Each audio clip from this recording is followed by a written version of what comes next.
আইয়ুল ইসলামি আফদালু, ইসলামের সবচেয়ে ভালো কাজ কোনটি? আল্লাহর হাবিব বললেন তুতিমুত তাআম, তুমি বেশি বেশি মানুষদেরকে খাদ্য খাওয়াও, খাবার খাওয়াও।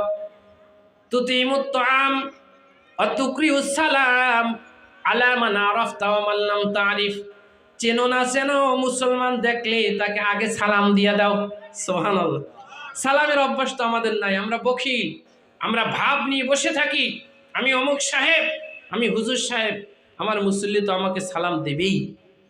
নাউজুবিল্লাহ কইতেন না? এরকম ভাবসাব থাকলে মুতাকাব্বির, এটা অহংকারের ভাব। অহংকার একমাত্র আমার আল্লাহর ভূষণ, কোনো মানুষের কোনো সৃষ্টিকুলের অহংকার করার কোনো ক্ষমতা নাই। বাবাজিরা আমার, বন্ধুরা আমার, আলোচনা আমার বড় হয়ে যাচ্ছে, কয় দিকে আলোচনা করব? এত বড় আল্লাহ পাক ছাড়া অন্য কোনো মাখলুকের জন্য অহংকার করার ক্ষমতা নাই। আল কিবরিয়া উরিদাই ওয়াল আসমাতু ইজারি ফামান্না জানি মিনহুমা আদখালতুহুন নার। আল্লাহর হাবিব বলেন, আল্লাহ পাক বলেছেন হাদিসে কুদসি, আজমাত আর এই যে কিবরিয়া, অহংকার আমার পোশাক, আমার ভূষণ, আমার চাদর, এ নিয়ে যেই ব্যক্তি টানা হেঁচড়া করবে আমি তাকে জান্নাতে প্রবেশ করাবো, জাহান্নামে দিব। কন্যা আউযুবিল্লাহ। আমার বাবাজি অহংকার না করে আমি আগেই সালাম দিয়ে দেব ইনশাআল্লাহ পড়ে। তাহলে আল্লাহর হাবিব বলছেন মানুষকে খাবার খাওয়াও। আর এই হাদিসের মধ্যে পাইলাম যেই মানুষগুলো অভাবী, অনাথ, অনাহারী মানুষদেরকে খাবার খাওয়ায়। তাশতাকু ইলা খামসাতি নাফার তালিল কুরআন ওয়া হাফিজিল লিসান ওয়া মুতঈমুল জিআন, ক্ষুধার্ত মানুষকে যেই মানুষগুলো খাবার খাওয়ায়। ويطعمون الطعام على حبه مسكينا ويتيما واسيرا إنما نطعمكم لوجه الله لا نريد منكم جزاء ولا شكورا الله أكبر।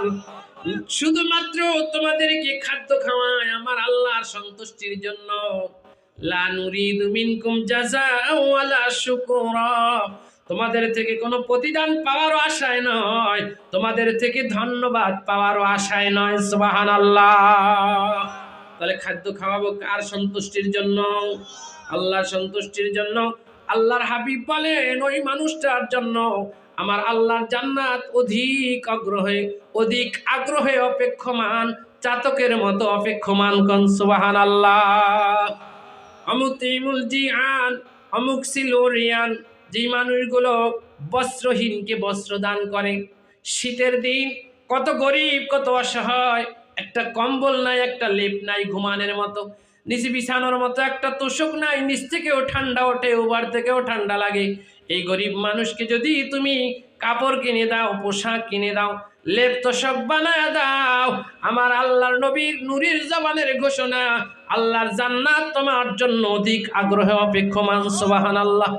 পঞ্চম নম্বরের হলো আমান সাল্লা আলা হাবিবির রহমান, রহমানুর রহিমের বন্ধু আমাদের প্রিয় নবীজির উপর যে বেশি বেশি পরিমাণে দরুদ শরীফ পড়বে, ওই ব্যক্তির জন্য আমার আল্লাহর জান্নাত অধিক আগ্রহে অপেক্ষা করতে থাকবে। সুবহানাল্লাহ।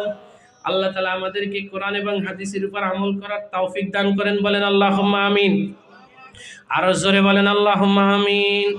আয় আল্লাহ, এই শীতের রজনীতে, গভীর কনকনা শীতের রজনীতে তোমার বান্দারা এই কোরআনের মহব্বতে, হাদিসের মহব্বতে, তোমার বন্ধুর মহব্বতে আল্লাহ মাটির জমিনে কত কষ্ট করে, এই ধৈর্য ধারণ করে কোরআনের কথা, আল্লাহ তোমার হাবিবের বন্ধু নবী, তোমার প্রিয় হাবিবের নূরের জবানের কথা শোনার জন্য যেই মানুষগুলো এতক্ষণ ধরে ধৈর্য ধারণ করে, অত্যন্ত সবর করে, যেই মানুষগুলো শুনলো, শ্রবণ করলো, আল্লাহ এই মানুষগুলোকে তুমি তোমার দিনের জন্য কবুল করো।